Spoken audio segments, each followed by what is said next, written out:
it started with sort of the accelerated function because of COVID and the fact that people needed to really leverage e-commerce. So that catapulted the growth and companies invested there. I think now it's reaching more of a tipping point and maturity where companies can actually use the data in two ways. One is obviously the transaction that will always be there.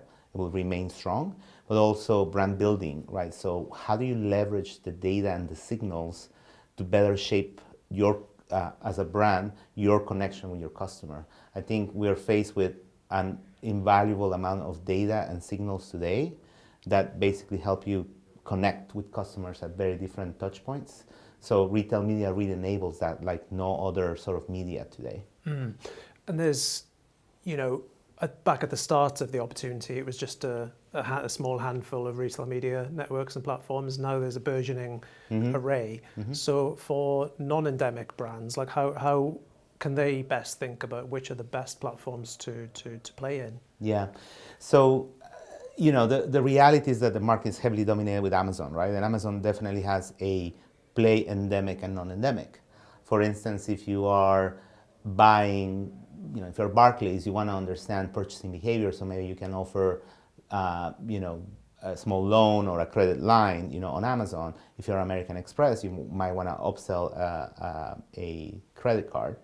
But if you think about brands that are leveraging that, other retail media networks bring quite a lot. So think about the John Lewis's, the Tesco's, right? Financial services there, even the banking industry, the transport industry, the automotive industry, all of them are starting to really leverage that data. Either they're creating their own retail media networks or leveraging, some of the top players. Specifically in the UK, I think Amazon will remain very strong. You're talking about that 7 billion industry today, out of which 5 is Amazon. Then you kind of mentioned a little bit about fragmentation, right? The rest is up for grabs, and I think, the ones that will come strong are the ones that have a strong ad tech offering, measurement, and basically can really tell a story about how customers interact end to end and how you mine that growth. So for instance, Tesco is a very strong one. Tesco to me, coming from the States, is kind of like what Walmart is to Amazon, Tesco is to Amazon here, if that makes sense. And, in the early days of this retail media explosion, people have typically thought of it as a lower funnel opportunity, performance opportunity, closer to the point of purchase. Yeah. Is it a performance opportunity? Is it also a brand building opportunity? Yeah, it's both actually. So, it will always be a performance opportunity because you have first party high intent, high, signal audiences. So, and people investing in this area will always want to be results. Everybody wants to be results. I think, having mass reach and hoping for the best is a thing of the past, but it's also brand building. And I think that's the evolution where we're going with this.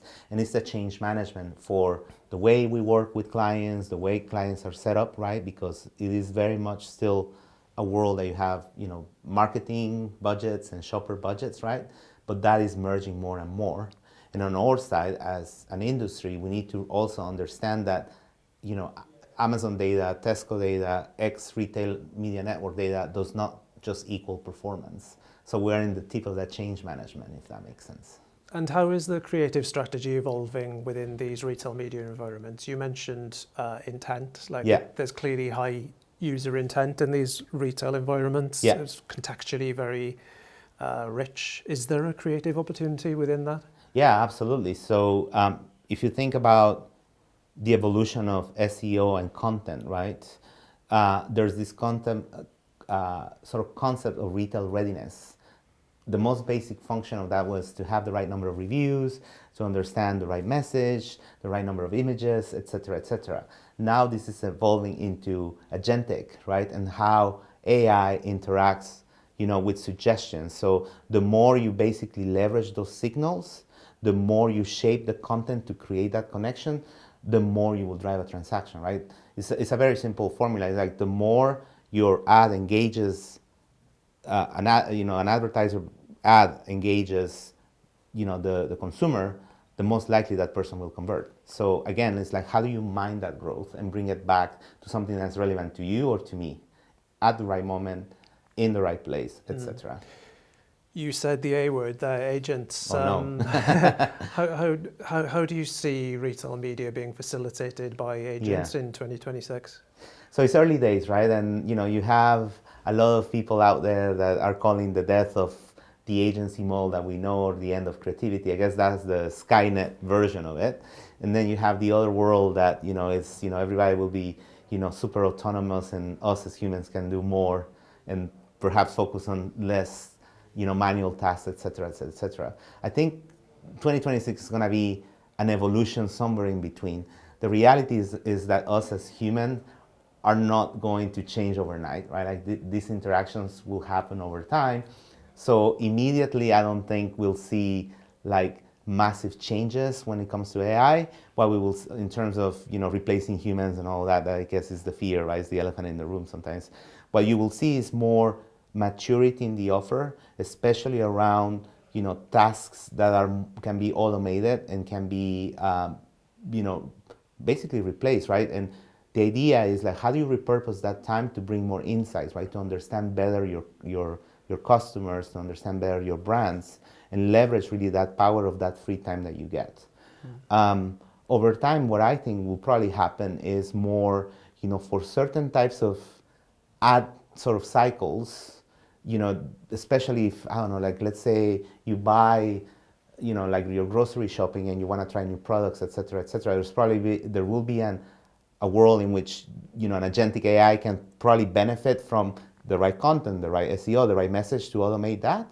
But most likely, I suspect, right, if you're, want an experience or it's a very high price, high ticket item, there's a world in which you still need to see, you still need to interact, you still need sort of that human layer, right? And that human sort of connection in creative especially to entice you to go to the next sort of level. Indeed, like in this early phase of the emergence of the agentic opportunity, it seems like many retailers and websites generally are reluctant to allow the application of third-party agents on their own retail environments, perhaps for fear of their own brands being disintermediated. Yeah, there is some of that, of course. I mean, there's the fact that AI still has hallucinations, and if you're honest, right, like it's in a way the information you put and the quality of the information you feed the algorithm is what comes out.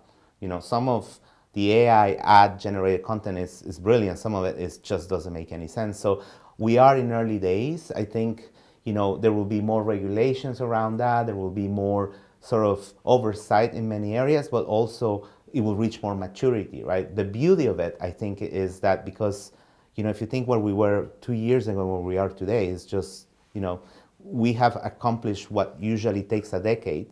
So I can only expect that to go faster. So for me, it's a positive thing because I think it can allow us to really spend more time, driving insights, really understanding, better connections, and let sort of the machine do the manual work, right? And help us really kind of focus on the next level of connections that we need to make with our clients and customers.